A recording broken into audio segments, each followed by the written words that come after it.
cuidar a su suegra unos días. La mujer llevaba semanas inconsciente, sedada y sin reaccionar a nada. Tenía el suero conectado y un monitor encendido al lado de la cama, como si viviera suspendida entre dos mundos. «Papá, es solo hasta que regresemos del viaje», me dijo. «Solo es estar pendiente y avisar si algo cambia». Acepté. La segunda noche, mientras revisaba que el suero siguiera bajando como me habían indicado, la mujer abrió los ojos.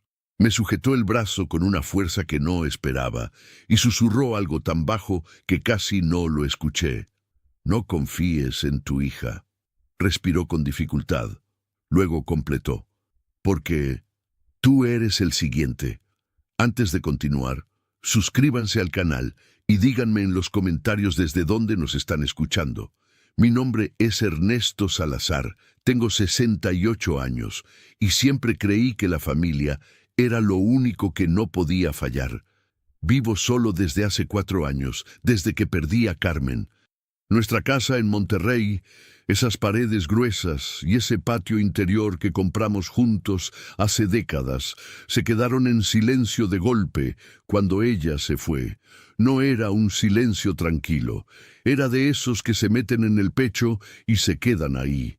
Aprendí a vivir con él. En mi colonia todavía había gente que me conocía. El hombre de la tienda de la esquina me saludaba por mi nombre y en la iglesia siempre encontraba las mismas caras de cada domingo. Eso siempre me dio una especie de calma. La sensación de que, aunque Carmen ya no estuviera, yo seguía perteneciendo a algo. Laura, mi hija, vive en otra parte de la ciudad con su marido Ricardo. Nos vemos menos de lo que quisiera. Desde que se casaron, las visitas fueron espaciándose. Primero cada semana, luego cada 15 días, luego solo en fechas especiales. Y yo lo fui aceptando sin decir nada, porque hay dolores que es mejor no nombrar en voz alta si no quieres que se vuelvan más grandes. Ese martes ella llegó sin avisar. Escuché el timbre pasadas las 5 de la tarde. Cuando abrí la puerta, su expresión me detuvo antes de que dijera una sola palabra. Tenía los ojos cargados, no de llanto, sino de algo más parecido a la prisa, a la urgencia de quien ya tiene todo calculado y solo necesita que el último engrane encaje. «Papá, necesito pedirte algo», dijo. «Es importante». Me explicó que Ricardo y ella tenían que viajar. Un asunto de negocios que no podía postergarse. Vuelos ya comprados, hotel ya reservado, reuniones ya agendadas. Y un problema sin resolver. Su suegra, doña Teresa Méndez, había salido de una clínica privada unos días antes. Seguía inconsciente después del accidente y la habían instalado en su propia casa con equipo médico para continuar los cuidados. Dijo que la habían dado de alta con cuidados domiciliarios porque mantenerla internada más tiempo era demasiado caro y que el equipo se lo había conseguido Ricardo con ayuda de un conocido. «El médico dice que puede pasar semanas sin despertar», me explicó. «Solo necesito que alguien de confianza esté con ella, que vigile el suero, que llame si algo cambia». Le pregunté por qué no contrataban a una enfermera. «Ya hubo una», respondió, y noté algo extraño en su tono. Pero se fue de un día para otro. Dijo que no quería seguir metiéndose en problemas. «Papá, tú eres el único que aceptaría ayudarme sin hacer preguntas. Los médicos dijeron que ella no iba a despertar pronto, y solo necesito a alguien que vigile el suero y llame si pasa algo». Esas palabras. El único que aceptaría sin hacer preguntas. Las recibí como quien recibe un abrazo que llevaba tiempo esperando. Las guardé adentro sin examinarlas. Debí haberlas examinado. Me trasladé esa misma tarde a la casa donde tenían instalada a doña Teresa. Era su propia casa, acondicionada con equipo médico rentado.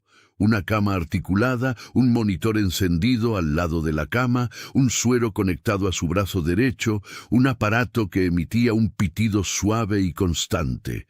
Olía a desinfectante y a algo más difícil de nombrar, a encierro, a tiempo detenido. Había una carpeta sobre la mesita con instrucciones básicas, horarios de medicamentos, números de emergencia. Laura me explicó todo con rapidez, con la velocidad de alguien que ya quiere estar en otro lugar. No me presentó a doña Teresa como si fuera una persona. La mencionó como si fuera una tarea pendiente. Antes de irse, me abrazó. Gracias, papá. Sabía que podía contar contigo. Yo la abracé de vuelta, sin saber que ese abrazo cargaba un peso que todavía no alcanzaba a sentir. La primera noche fue tranquila. Doña Teresa no se movió. Su respiración era regular y pareja.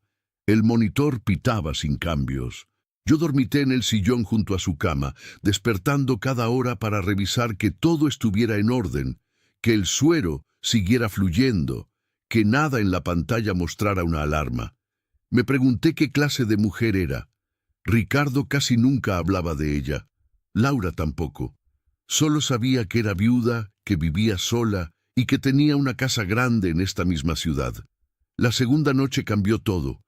Eran poco más de las 2 de la madrugada cuando me levanté a revisar que el suero siguiera bajando, como me habían indicado. Me incliné sobre el soporte metálico con cuidado, revisando que todo siguiera como me lo habían explicado. Entonces sentí la presión en mi brazo. Me congelé. Giré la cabeza despacio. Sus ojos estaban abiertos, no con la mirada perdida que a veces tienen los pacientes cuando reaccionan sin conciencia. No, me estaba mirando directamente, con una concentración que no esperaba de alguien que llevaba semanas sin responder a nada, como si hubiera estado guardando sus fuerzas durante todo ese tiempo para este momento exacto. Me apretó el brazo con más fuerza, acercó sus labios hacia mí y susurró: «No confíes en tu hija». El monitor seguía pitando. El ventilador del cuarto zumbaba suave. Todo era igual que un segundo antes, pero algo dentro de mí se rompió en ese momento. Algo que no sabría explicar bien aunque lo intentara. Quise preguntarle qué quería decir, pedirle que se explicara, decirle que estaba confundida, que era el medicamento, que alguien en ese estado podía decir cosas confusas. Pero antes de que yo pudiera abrir la boca, sus labios se movieron una vez más. Y en un hilo de voz que apenas alcancé a capturar, me dijo lo que ya no pude olvidar. Porque tú eres el siguiente. Sus ojos se cerraron. Su respiración volvió a ser la misma de antes, regular, pareja, como si nada hubiera ocurrido. Yo me quedé paralizado junto a esa cama con el tubo del suero todavía en la mano, el corazón golpeándome el pecho con una fuerza que no le conocía desde hacía años, y una pregunta instalándose en mi cabeza que no me dejaría dormir el resto de la noche. ¿El siguiente en qué? Uno puede convencerse de casi cualquier cosa cuando tiene miedo de la verdad. Eso fue lo que hice esa madrugada. Me senté en el sillón junto a la cama de doña Teresa, con los ojos abiertos y la mente trabajando a toda velocidad, y me dediqué a construir explicaciones. Que la señora estaba saliendo del estado de sedación de forma irregular, que los medicamentos le producían alucinaciones verbales, que había confundido a Laura con alguien más, que el cerebro, cuando lleva semanas sin funcionar con normalidad, a veces dispara palabras sueltas sin ningún sentido real detrás. Me convencí lo suficiente como para cerrar los ojos, pero no lo suficiente como para dormir. A las 7 de la mañana me levanté, preparé café en la cocina pequeña de la casa y volví junto a ella. Su respiración seguía siendo regular. El monitor marcaba lo mismo de siempre. Nada había cambiado en la superficie, pero yo sí había cambiado. La miraba diferente. Ya no veía solo a una mujer enferma que necesitaba cuidados. La miraba como se mira a alguien que sabe algo que tú no sabes. Con una mezcla de respeto y de miedo que no esperaba sentir frente a una persona inconsciente. Pasé la mañana en silencio. Revisé la carpeta de instrucciones varias veces, aunque ya me la sabía de memoria. Caminé por la casa sin un rumbo claro, observando los muebles, las fotografías en las paredes, los pequeños detalles que forman la vida de una persona. Era una casa ordenada, de alguien meticuloso. Había flores secas en un jarrón de cerámica azul. Había libros alineados con cuidado en un estante de madera oscura. Había una fotografía de Ricardo de niño, con los dientes separados y los ojos entrecerrados por el sol, junto a una mujer joven que debía ser ella misma 30 años atrás. Me pregunté qué clase de hijo era Ricardo en realidad. Poco antes del mediodía ocurrió de nuevo. Estaba sentado junto a la cama, leyendo un periódico viejo que encontré sobre la mesita, cuando el sonido del monitor cambió apenas un tono. Levanté los ojos por instinto. Doña Teresa tenía los párpados entreabiertos. En ese momento yo ni siquiera sabía cómo reaccionar. Me acerqué despacio, sin movimientos bruscos, como quien se acerca a algo frágil que puede romperse si uno respira muy fuerte. «Doña Teresa», dije en voz baja. «La escucho». Sus labios se movieron. Tardó unos segundos en encontrar las palabras, como si tuviera que buscarlas en un lugar muy profundo.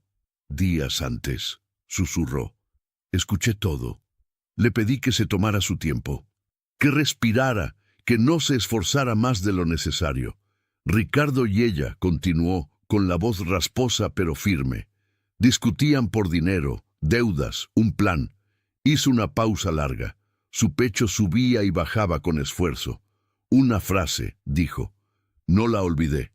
Cerré el periódico. Me incliné hacia ella. Y doña Teresa pronunció algo que se me grabó en la memoria como se graba el hierro caliente sobre la madera. Primero ella, después el suegro. El cuarto se quedó en silencio absoluto.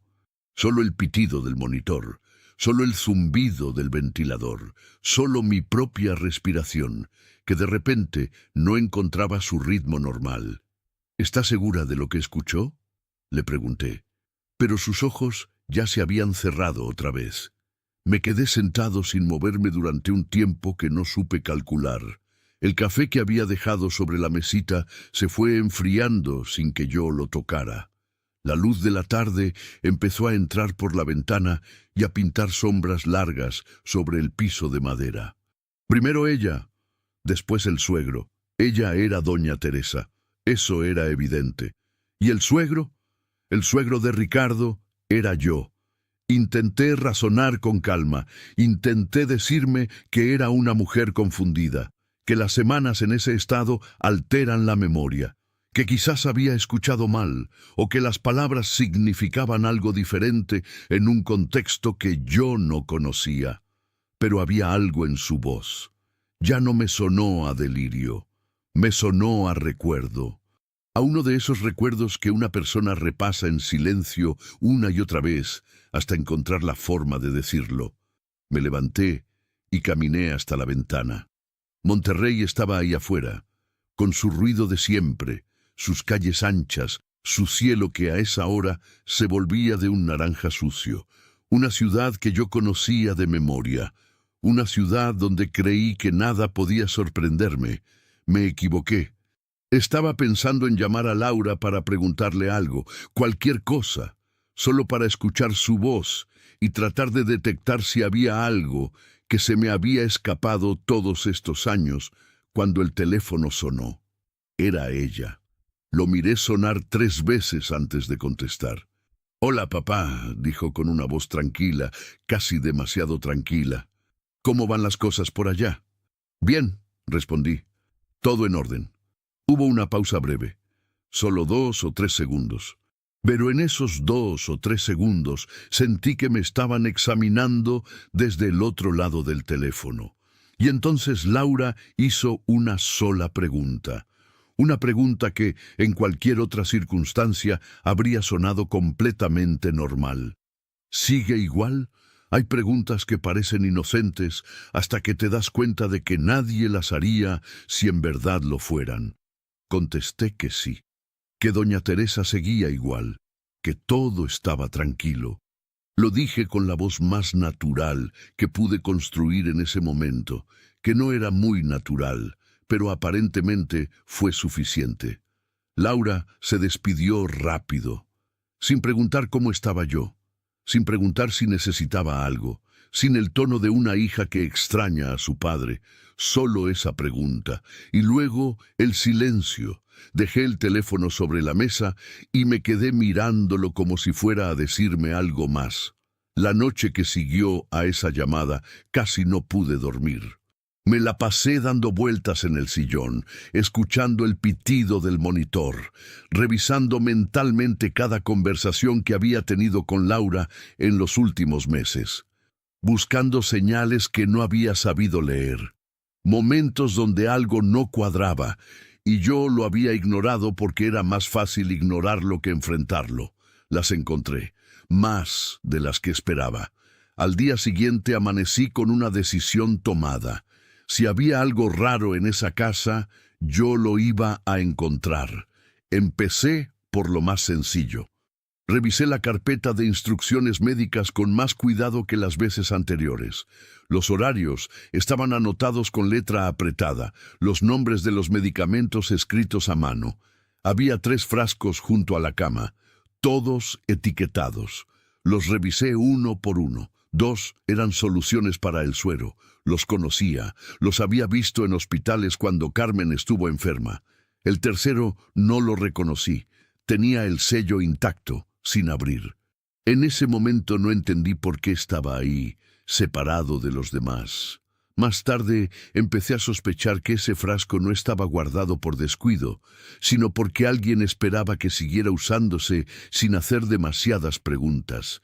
Y por primera vez pensé algo que me dejó helado. Quizás me habían puesto ahí precisamente para no cuestionar nada. Tomé fotografías con mi teléfono. Luego busqué más. En ese momento yo ni siquiera sabía qué esperaba encontrar. Quizás nada. Quizás esperaba encontrar nada y poder decirme que todo era el producto de la imaginación de una mujer enferma y de la mía propia. Pero algo me empujaba a seguir mirando, a no conformarme con la superficie. Revisé el armario del cuarto. Ropa de doña Teresa, ordenada con cuidado. Cobijas dobladas en el estante de arriba y en el fondo, detrás de una cobija color vino, una bolsa de plástico cerrada con un nudo. La abrí. Adentro había 4 cajas de medicamentos. No estaban en la carpeta de instrucciones. Nadie me había mencionado su existencia. Las saqué con cuidado y las alineé sobre la cama. Las examiné una por una. Los nombres no me decían nada, pero había algo en las dosis, en las advertencias impresas en letras pequeñas al reverso de cada caja, que me generó un malestar que no supe nombrar en ese momento. Tomé fotografías de todo. Esa tarde llamé a Rodrigo. Rodrigo Peña era médico. Llevaba 30 años ejerciendo en Monterrey y era uno de los pocos amigos que me quedaban de los tiempos en que Carmen y yo teníamos una vida social activa. No era especialista en nada relacionado con estados de sedación ni neurología, pero conocía los medicamentos mejor que yo, y más importante, era alguien en quien confiaba sin reservas. Le mandé las fotografías por mensaje. Tardó menos de 20 minutos en llamarme de vuelta. «Ernesto», dijo, y ya en el tono de su voz supe que no eran buenas noticias. «¿De dónde sacaste estas fotos?» Le expliqué la situación lo mejor que pude, la paciente, la casa, los medicamentos escondidos detrás de la cobija. Rodrigo guardó silencio unos segundos. «Ernesto, uno de estos lo conozco bien. Lo usamos en procedimientos hospitalarios para sedación prolongada. No tiene nada que ver con el tratamiento de un paciente en recuperación domiciliaria. Si a esa señora le estuvieron dando esto sin control estricto, era perfectamente posible que la mantuvieran en un estado de sedación profunda durante días.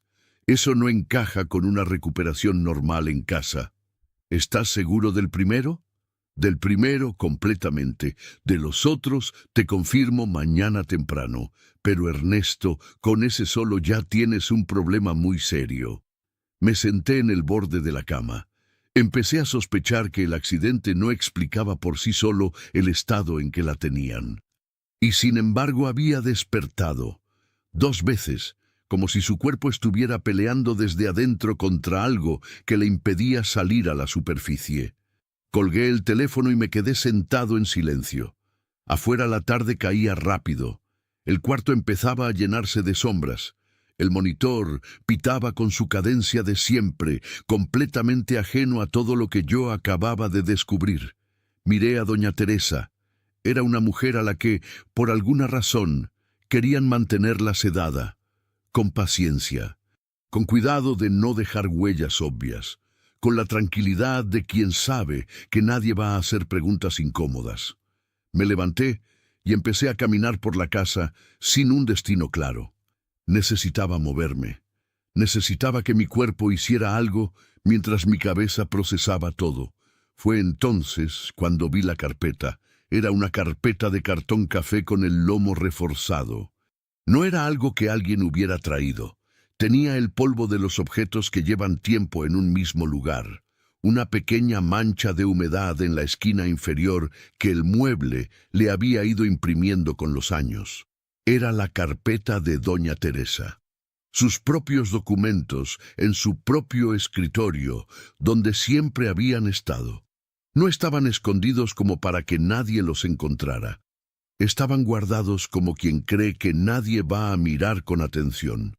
La abrí. Había papeles mezclados, una póliza, copias de avalúos viejos y varias notificaciones de cobro.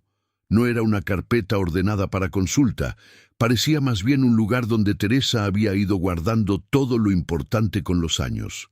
Pero entre esos papeles encontré algo que reconocí de inmediato. Era la carátula de una póliza de seguro de vida. El nombre del asegurado era Teresa Méndez. Y la suma asegurada, escrita con números claros en el centro de la página, era una cifra que me dejó sin aire. Hay momentos en que la realidad se vuelve demasiado grande para procesarla de pie. Me senté en la silla del escritorio con la carpeta abierta sobre las rodillas y las manos que no terminaban de quedarse quietas. La cifra en esa póliza de seguro de vida no era un número que uno viera todos los días. Era una cantidad que cambiaba conversaciones, que cambiaba decisiones, que cambiaba personas. Seguí revisando los documentos. Lo que fui armando en la siguiente media hora me revolvió el estómago. Doña Teresa era propietaria de su casa en Monterrey, una propiedad grande, bien ubicada, con años de plusvalía acumulada. El avalúo más reciente que encontré entre los papeles la tasaba en 4 millones de pesos. 4 millones de pesos en ladrillos, en metros cuadrados, en historia familiar. Una fortuna para cualquier persona, una fortuna enorme para alguien desesperado. La póliza de seguro de vida sumaba otros 2,5 millones de pesos. El beneficiario designado era Ricardo Méndez. Su hijo. Me recosté en la silla y cerré los ojos un momento. Luego los abrí y seguí leyendo. Entre los documentos había notificaciones. 3 cartas formales de cobranza impresas en papel membretado de distintas instituciones financieras, todas dirigidas a Ricardo Méndez en la dirección de esa misma casa. Supuse que las enviaban ahí porque Ricardo no quería que Laura las viera llegar a su domicilio. Las fechas eran recientes. El tono era el de quien ya agotó su paciencia. Entre los 3 documentos, la deuda superaba el 1,000,000 de pesos. Me levanté de la silla y caminé hasta la ventana del estudio. Afuera la noche ya era completa. Las luces de la colonia parpadeaban entre los árboles. Cuando junté en la cabeza la casa de Teresa, el seguro y lo que Laura podía esperar de mí, entendí de golpe el tamaño de la ambición que tenían encima. Tuve que sentarme de nuevo. No en el escritorio, directamente en el piso, con la espalda contra la pared y las rodillas dobladas, como no me había sentado desde que era joven, como no me había sentado desde los tiempos en que el cuerpo y la mente se derrumban al mismo tiempo y uno necesita que algo sólido lo sostenga por debajo. El piso de madera estaba frío. Pensé en Laura, pensé en su cara cuando llegó a pedirme el favor, en esa urgencia calculada que yo confundí con estrés legítimo. Pensé en todos los años que la había apoyado, en el dinero que le había prestado cuando ella y Ricardo tuvieron problemas económicos hace 3 años, dinero que nunca había vuelto. En las veces que le había dicho que la casa era suya cuando yo ya no estuviera, que no se preocupara, que todo estaba arreglado. ¿Cuántas veces le había dicho eso? ¿Cuántas veces le había dado, sin saberlo, razones para apurarse? Me quedé en el piso un tiempo largo. El monitor de doña Teresa pitaba desde el otro cuarto con su ritmo invariable. Afuera un perro ladró una vez y luego se calló. El refrigerador de la cocina hizo un ruido mecánico y luego volvió al silencio. Cuando me levanté, lo hice despacio. Volví al cuarto de doña Teresa y la miré. Me pregunté si su cuerpo seguía peleando contra la sedación, si esas ventanas breves de conciencia eran el resultado de una voluntad que se negaba a apagarse del todo. Me senté en el sillón. Puse la carpeta sobre la mesita junto a la cama. Y entonces recordé algo que no había notado cuando revisé la sala más temprano. Algo que había visto de reojo sin prestarle atención, porque en ese momento no tenía el contexto para entender lo que significaba. Me levanté y fui a la sala. Sobre la repisa de la televisión, entre un adorno de Talavera y un portarretrato con una foto de Ricardo de joven, había un teléfono fijo, de esos antiguos, con base y auricular separado. Y junto al teléfono, medio escondido detrás del portarretrato, había un objeto pequeño y negro que reconocí de inmediato. Una grabadora pequeña, de esas que la gente guarda por años y casi nunca usa. La tomé entre mis manos con cuidado. Tenía una sola ranura en el costado, para una memoria portátil. La ranura estaba vacía, pero en la parte de atrás, pegada con cinta adhesiva, había una memoria pequeña con una etiqueta escrita a mano. Y lo que decía esa etiqueta era lo último que esperaba encontrar en ese momento. Era la fecha del accidente de doña Teresa. Y debajo de la fecha, 3 palabras escritas con letra temblorosa que, sin embargo, eran completamente legibles. Para quien encuentre.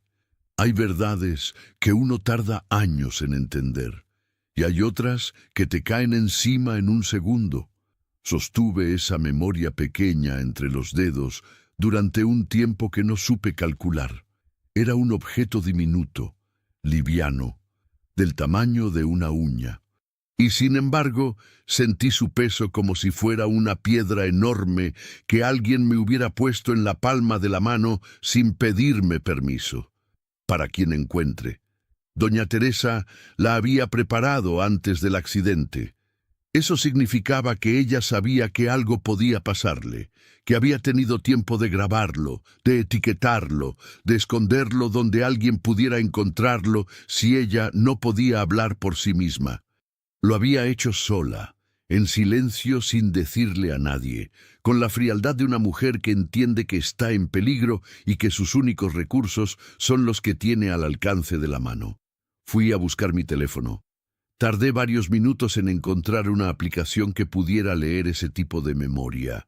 Cuando por fin lo logré, mis manos temblaban lo suficiente como para que me costara trabajo insertar el diminuto dispositivo en el adaptador. El archivo de audio tenía 19 minutos con 42 segundos. Me senté en el sillón junto a la cama de doña Teresa, puse el volumen bajo y le di al play. Los primeros segundos eran estática, luego el sonido de una silla moviéndose, luego la voz de doña Teresa clara y firme, sin el rastro de debilidad que yo le había escuchado en sus 2 breves momentos de conciencia. «Si estás escuchando esto», dijo, «es porque yo no pude contártelo en persona, o porque ya no estoy». Me quedé completamente inmóvil.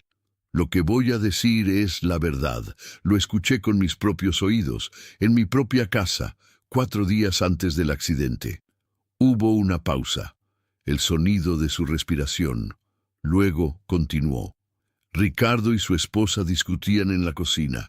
Yo estaba en el pasillo y ellos no sabían que estaba ahí. Escuché todo. Después, la grabación siguió con la propia voz de Teresa explicando a medias, como quien deja una instrucción a contrarreloj. Cuando entendió de qué hablaban, sacó el teléfono y lo acercó cuanto pudo hacia la puerta de la cocina. La calidad no era perfecta, pero alcanzaba. Tenía razón. Entre el ruido de fondo y el sonido de sillas, las voces eran reconocibles, inconfundibles.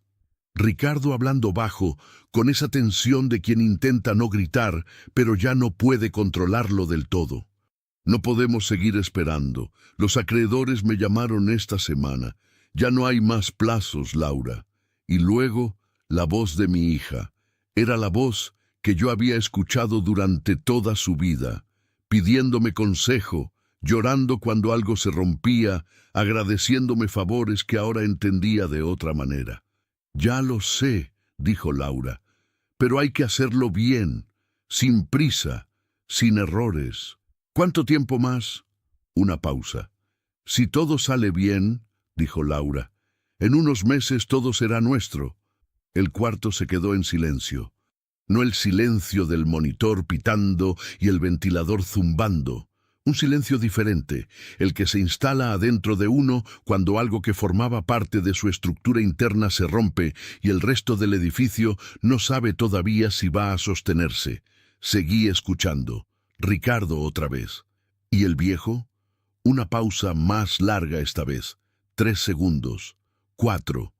Mi papá ya está grande. Vive solo y casi no ve a nadie, respondió Laura con una calma que me heló la sangre. Si algún día le pasa algo, todos van a pensar que fue cosa de la edad. Cerré los ojos. Los cerré y me quedé así, con el teléfono en la mano y el audio todavía corriendo, escuchando los sonidos de esa cocina donde mi hija había hablado de mí como si fuera un problema de logística, un detalle a resolver, una variable dentro de un plan que alguien había diseñado con suficiente frialdad como para que me diera escalofríos. El audio continuó otros minutos. Hacia el final, escuché algo que me obligó a abrir los ojos. Era la voz de Ricardo otra vez, pero ahora estaba hablando por teléfono, ya no medía el volumen de su propia voz. Ya quedó arreglado lo del coche. No va a quedar ningún rastro.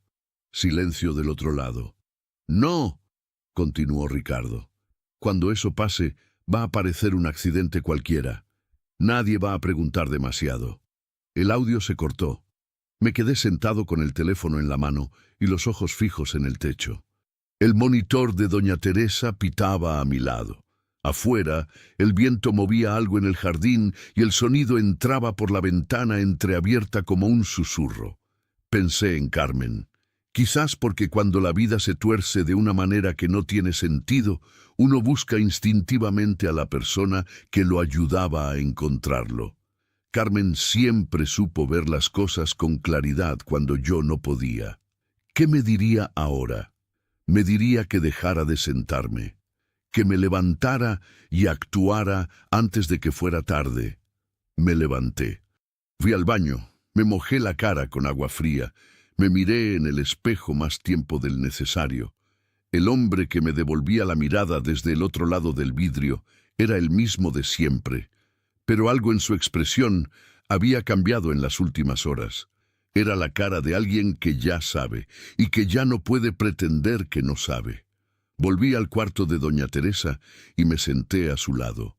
Le tomé la mano. «Ya sé lo que pasó», le dije en voz baja. «Y no voy a dejar que salgan con la suya». Y fue exactamente en ese momento, como si mis palabras hubieran sido la señal que ella estaba esperando, que doña Teresa abrió los ojos por tercera vez.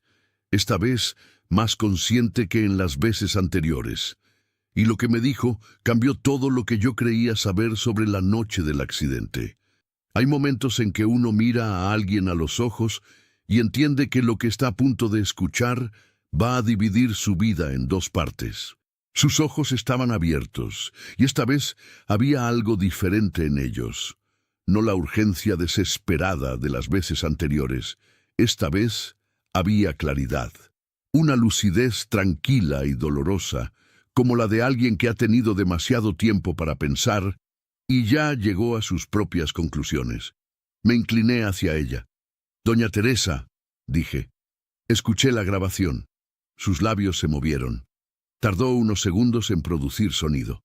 «Todo», susurró. «¿Escuchó todo?» «Todo», confirmé. Cerró los ojos un momento. Cuando los volvió a abrir, vi algo que no esperaba.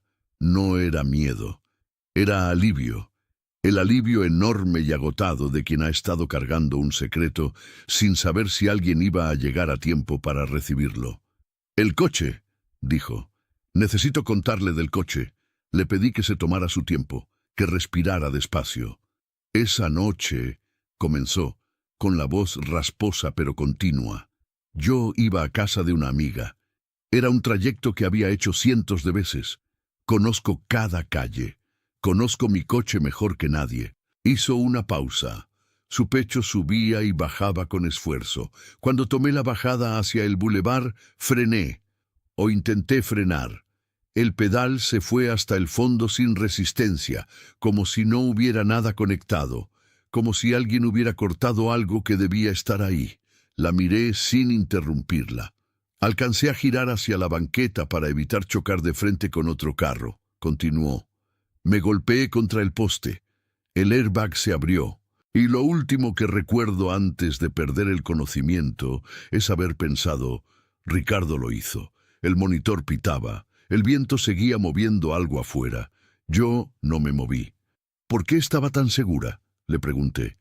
«Porque 2 días antes», dijo, «encontré a Ricardo en el garaje. Estaba agachado junto al coche, con las manos metidas por debajo, del lado del conductor. Le pregunté qué hacía, y me dijo que revisaba el nivel del aceite. Y lo que estaba haciendo no tenía nada que ver con revisar aceite. Eso lo supe en el acto, lo dejé asentarse. Y porque esa misma noche desaparecieron los papeles», agregó. «¿Qué papeles?» Sus dedos se movieron sobre la cobija. Un gesto pequeño, como quien intenta señalar algo que ya no está. «El testamento», dijo. «Yo tenía un testamento hecho desde hace años. Un documento donde dejaba la casa y mis ahorros repartidos entre Ricardo y 2 sobrinas mías que viven en Guadalajara. Ricardo sabía que no lo heredaba todo. Siempre lo supo y nunca le gustó. ¿Y desapareció? La semana antes del accidente, noté que alguien había revisado el cajón donde lo guardaba. No estaba en el mismo lugar donde yo siempre lo ponía. 3 días después de mi accidente, según me contó una amiga de años que pasó por la casa, ese cajón estaba vacío. Me recargué en el respaldo del sillón. Si ese testamento desaparecía y Teresa moría sin poder defender lo que había dejado escrito, Ricardo quedaba en una posición mucho más cómoda para reclamar la mayor parte de todo. Era exactamente el tipo de ventaja que alguien desesperado por dinero podría querer. La manipulación había sido planificada con una precisión que me revolvía el estómago. «Doña Teresa», dije con cuidado, «necesito preguntarle algo difícil». Me miró. «¿Sabe que le han estado administrando sedantes para mantenerla sin despertar?» Sus ojos no se sorprendieron, solo se entristecieron. «Lo sospeché», dijo en voz baja. «Hay momentos en que siento que debería estar más despierta de lo que estoy. Como si hubiera algo que me jala hacia abajo cada vez que intento subir. Ya no voy a permitir que eso continúe», le dije. Asentó levemente con la cabeza. Luego me miró con esa expresión que ya le conocía, la de alguien que necesita decir algo más antes de que la ventana se cierre. «Hay algo más que debe saber», dijo. Esperé. Según lo que escuché, Ricardo todavía dudaba. Laura no. Laura era la que convertía la desesperación en decisión. Esas palabras cayeron en el cuarto como caen las cosas pesadas, sin ruido al principio y luego con un impacto que demora unos segundos en sentirse completo. ¿Cómo lo sabe? Porque 2 semanas antes del accidente, Ricardo vino a verme, solo, sin Laura. Estaba nervioso, no dormía bien, se le notaba en la cara. Me dijo que tenía problemas de dinero, pero que iba a resolverlos. Le ofrecí ayudarlo. Le dije que podíamos hablar de la herencia, que no tenía que esperar a que yo muriera para recibir apoyo. Su respiración se volvió más lenta por un momento. Cerró los ojos, los volvió a abrir. Me dijo que lo iba a pensar, que necesitaba hablar con Laura primero. Y después de esa conversación, todo cambió. Ricardo cambió, como si alguien le hubiera apagado algo adentro y encendido otra cosa en su lugar. Laura, siempre Laura. Me levanté y caminé hasta la ventana. Monterrey afuera, oscura y ajena a todo lo que estaba ocurriendo en ese cuarto pequeño. Los acreedores de Ricardo, el testamento desaparecido, los frenos del coche saboteados, los sedantes escondidos detrás de una cobija, y mi hija coordinando todo desde algún hotel de alguna ciudad, a la que viajó para no estar presente cuando las piezas cayeran. Sentí algo que nunca antes había sentido hacia Laura. No era enojo. El enojo lo conocía y esto no se le parecía. Era algo más frío, más profundo. La sensación de que el suelo que uno creía conocer llevaba tiempo siendo otra cosa. Me volteé hacia doña Teresa. ¿Cuándo regresan?, preguntó ella, como si ya supiera la respuesta y solo quisiera confirmarla. Mañana, respondí. Sus ojos procesaron eso en silencio. Entonces, no hay mucho tiempo, dijo. No había mucho tiempo. Tenía razón. Laura y Ricardo regresaban mañana. Regresaban a una casa donde esperaban encontrar a una mujer todavía sedada y a un padre confiado que no había visto nada. Regresaban al siguiente paso de un plan que alguien había diseñado creyendo que nadie iba a descubrirlo. Pero yo lo había descubierto. Me senté de nuevo junto a doña Teresa. Ella me miraba con esa calma extraña que tienen las personas que ya pasaron por lo peor y aprendieron que el miedo gasta energía que uno necesita para otra cosa. ¿Qué va a hacer?, me preguntó. Pensé en Carmen. Pensé en los años que me había llevado construir una vida que alguien había estado dispuesto a desmantelar sin siquiera parpadear.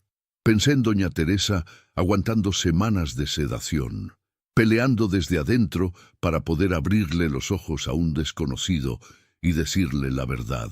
Y tomé una decisión, una sola, clara, sin vuelta atrás.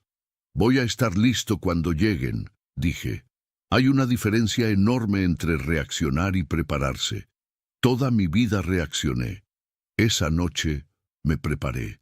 Eran casi las 11 cuando tomé el teléfono y busqué el número que Rodrigo me había dado hace años y que nunca había necesitado usar.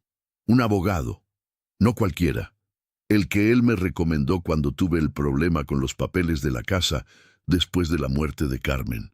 Alguien serio, me había dicho Rodrigo, alguien que no se asusta fácil. Lic, Alejandro Vargas. Marqué sin pensar demasiado, porque si pensaba demasiado iba a convencerme de que era una exageración, de que quizás me había equivocado, de que quizás había una explicación para todo que yo no estaba viendo.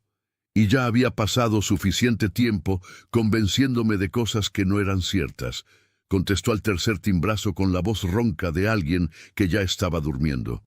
Licenciado Vargas, dije, soy Ernesto Salazar.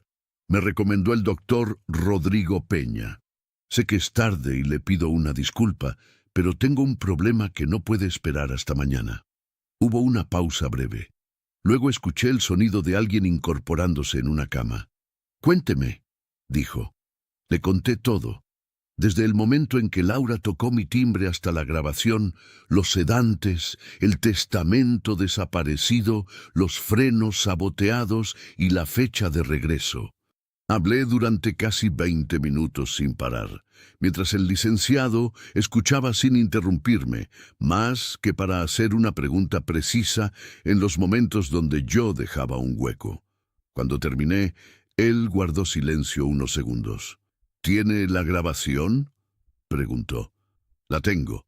¿Los medicamentos están todavía en la casa? Están donde los encontré. No toqué nada. Bien, dijo. Hizo bien en no tocar nada. Escúcheme, señor Salazar. Con lo que usted tiene, esto ya merece intervención inmediata. No para resolverlo esta misma noche, pero sí para dejar constancia, proteger a la señora y evitar que ellos regresen creyendo que todavía controlan la situación. Hizo una pausa breve. Conozco al comandante Julio Navarro de casos anteriores. Voy a mover esto ahora mismo para que quede asentado desde esta noche. No van a ir a arrestar a nadie esta noche. Van a ir a documentar lo que ya había en la casa y dejar todo preparado antes de que ellos regresaran. Es lo que se puede hacer en este momento y es suficiente. Navarro llegó a la casa pasada la medianoche, acompañado por otro agente, con una actitud tranquila y metódica que me generó confianza desde el primer momento. No era el tipo de policía que hace ruido, era el tipo que observa, anota y pregunta lo justo. Documentaron todo con fotografías, registraron mi declaración inicial y me indicaron que no moviera nada hasta la mañana siguiente. La estrategia era simple: observar la reacción de Laura y Ricardo cuando regresaran y actuar con el respaldo de lo ya documentado. Navarro habló por teléfono con alguien del Ministerio Público durante varios minutos, en voz baja, de espaldas a mí. Cuando se dio vuelta, su expresión era seria pero clara. «Señor Salazar», dijo, «vamos a necesitar que mañana todo se vea exactamente igual que hoy. Los medicamentos en el armario, la carpeta en el escritorio. Usted se comporta como si no supiera nada. ¿Puede hacer eso?» «Puedo», dije. «Nosotros vamos a estar afuera», dijo. «Cuando ellos entren, mándenos un mensaje. Solo una palabra. Llegaron. Simple. Sin posibilidad de malinterpretarse». Los agentes se fueron poco antes de las 2 de la madrugada. El licenciado Vargas se quedó otros 20 minutos repasando conmigo lo que debía y no debía decir. «Actúe normal», me dijo antes de irse. «Sé que es difícil, pero recuerde algo. A estas alturas, lo más importante ya está hecho.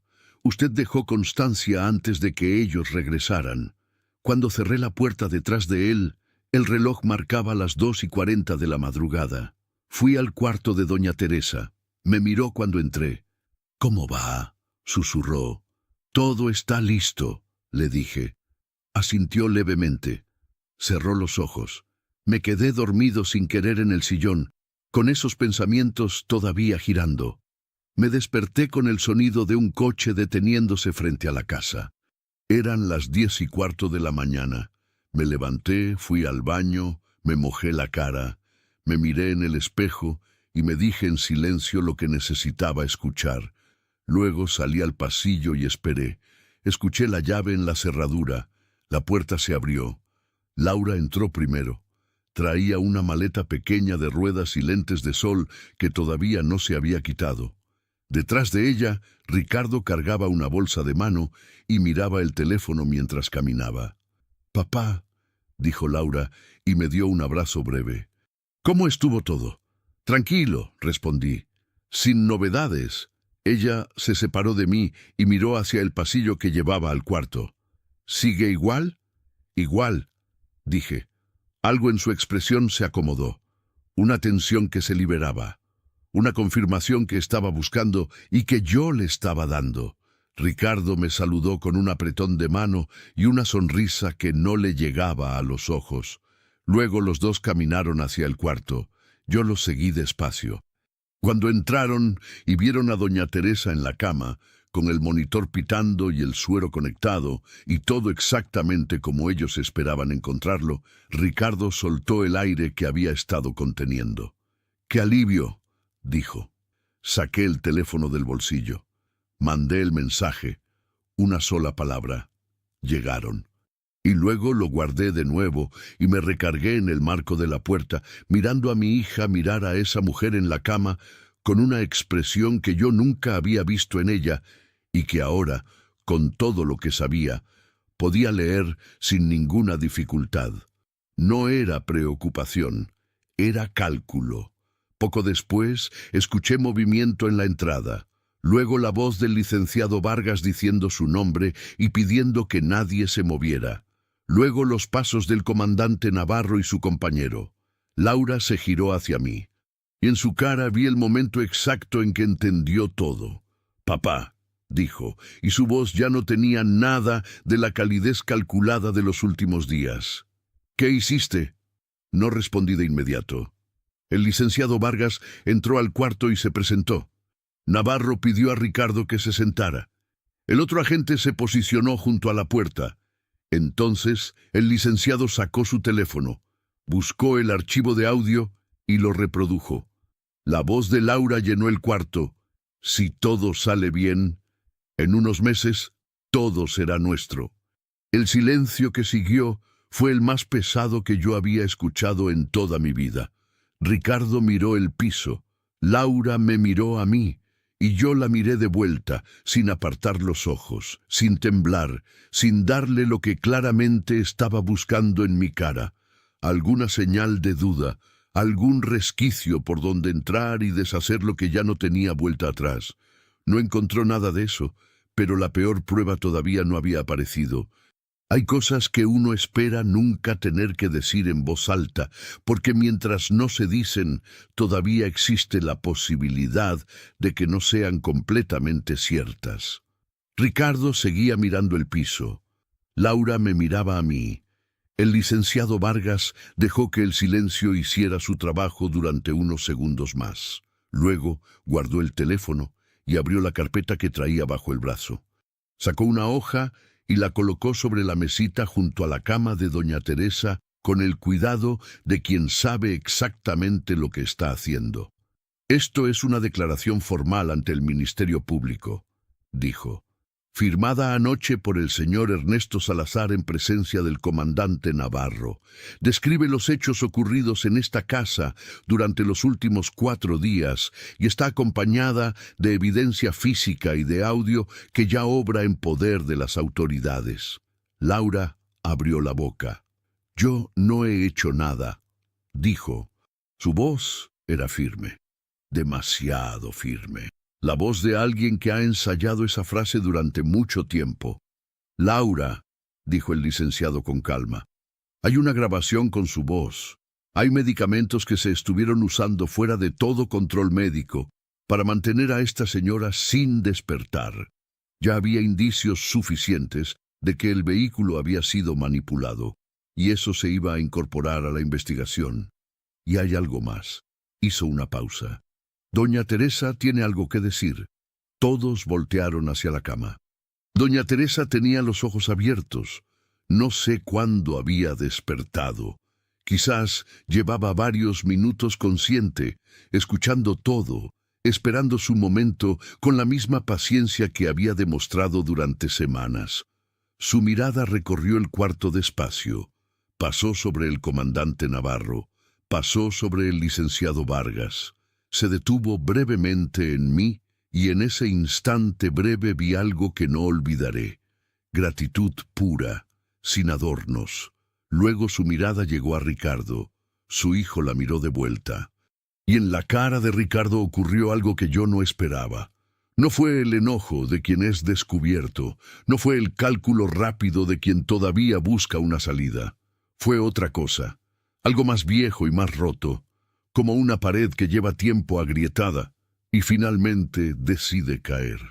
«Mamá», dijo, con una voz que ya no se parecía en nada a la de la grabación. Doña Teresa no respondió de inmediato. Respiró despacio, 2 veces, como preparándose. «No recordé todo al principio», dijo finalmente con la voz rasposa pero perfectamente audible. Pero también había dejado otra grabación. No estaba segura de que se escuchara completa, pero sabía que podía servir. Laura se tensó. «No existe ninguna otra grabación», dijo. «Laura», respondió doña Teresa mirándola con una calma que era casi sobrenatural. «La caja de cerámica azul que está en el estante de la sala tiene un fondo falso. Era un escondite viejo de la casa, de esos que uno deja de mirar precisamente por creer que ya no guardan nada. Luego explicó lo que yo aún no sabía del todo. La primera grabación era del día que los escuchó en la cocina, hecha con el teléfono desde el pasillo. Pero 2 días después los escuchó de nuevo, esta vez en la sala, con su puerta entreabierta. Los escuchó con más claridad. Y Laura dijo algo que la primera vez no había dicho.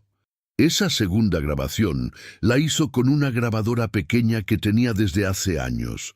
La guardó en ese escondite viejo porque quería que si algo le pasaba, alguien tuviera las dos versiones, para que no quedara ninguna duda.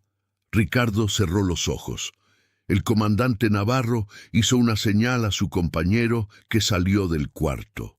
Después de revisar la sala, el agente regresó con otra memoria pequeña, parecida a la primera. El licenciado la conectó al mismo adaptador, y la voz que salió de ese audio hizo que el cuarto se quedara sin oxígeno. Era Laura. Se escuchaba más clara que en la primera grabación, lo suficiente como para que no hubiera dudas. Mi papá ya está grande, vive solo y casi no ve a nadie. Si algún día le pasa algo, todos van a pensar que fue cosa de la edad. Luego, una pausa. Primero, resolvemos lo de ella. Después vemos lo del viejo. Y con eso se termina todo. Cerré los ojos. Los cerré y los mantuve cerrados durante varios segundos. No porque no pudiera soportar lo que estaba escuchando, sino porque necesitaba un momento solo para mí, un instante donde nadie pudiera ver mi cara mientras ese audio terminaba de hacer lo que llevaba días tratando de hacer, demoler la última pared que todavía me separaba de la verdad completa. Cuando los abrí, Laura me estaba mirando. Ya no había firmeza en su cara. Ya no había el cálculo frío de los últimos días. Había algo diferente. Algo que en cualquier otra circunstancia yo habría reconocido como la cara de mi hija cuando algo le duele de verdad. Pero ya no podía leerla así. Ya no podía darme ese lujo. «Papá», dijo, y su voz se quebró en la segunda sílaba. No respondí. El comandante Navarro se acercó a Ricardo y comenzó a hablarle en voz baja sobre sus derechos. El otro agente hizo lo mismo con Laura. El licenciado Vargas se paró junto a mí y puso una mano breve sobre mi hombro, sin decir nada, que era exactamente lo que yo necesitaba. Yo escuché hablar de un caso grave, de medicamentos usados para mantenerla sedada, de documentos ocultos, de un posible intento de matarla y de una investigación por todo el dinero que pensaban quedarse. No necesitaba más detalles. Con eso me bastaba para entender la gravedad de lo que habían hecho. Ricardo no opuso resistencia. Cuando el agente lo tomó del brazo, se dejó llevar con la cabeza baja y los hombros caídos, como alguien que lleva tiempo cansado de sostener algo demasiado pesado, y finalmente encontró el permiso para soltarlo. Laura sí opuso resistencia. No física, verbal. Habló rápido, dijo que todo era un malentendido, que la grabación estaba fuera de contexto, que ella nunca tuvo intención de hacerle daño a nadie. Lo dijo mirándome a mí, no a los policías. Lo dijo como si yo fuera el único que todavía podía salvarla. Quizás en otro momento lo habría intentado. No en ese. Cuando se la llevaron al pasillo y luego a la salida, yo me quedé en el cuarto con doña Teresa y el licenciado Vargas. Afuera escuché el ruido de las puertas del coche patrulla, el motor encendiendo, el sonido alejándose poco a poco hasta que Monterrey se lo tragó como se traga todo, sin escándalo, sin ceremonia. El silencio que quedó era diferente a todos los silencios de los días anteriores. Era limpio. Me acerqué a la cama de doña Teresa. Le tomé la mano, igual que la noche anterior, pero esta vez sin el peso de lo que todavía faltaba por ocurrir. «Gracias», le dije. «Usted también me salvó a mí», respondió. El licenciado Vargas nos dejó solos unos minutos mientras hacía llamadas afuera. Por la ventana entraba la luz de la mañana. El monitor pitaba. Las flores secas en el jarrón azul seguían ahí, quietas, ajenas a todo. Pensé en los años que cargaba encima. Pensé en Carmen y en lo que habría dicho si hubiera podido ver todo esto. Probablemente habría dicho que el amor verdadero no exige que uno se quede ciego, que querer a alguien no obliga a ignorar lo que esa persona es capaz de hacer, que hay traiciones que no se perdonan no porque uno no pueda, sino porque perdonarlas sería traicionarse a sí mismo. Pensé en Laura. La pensé sin odio.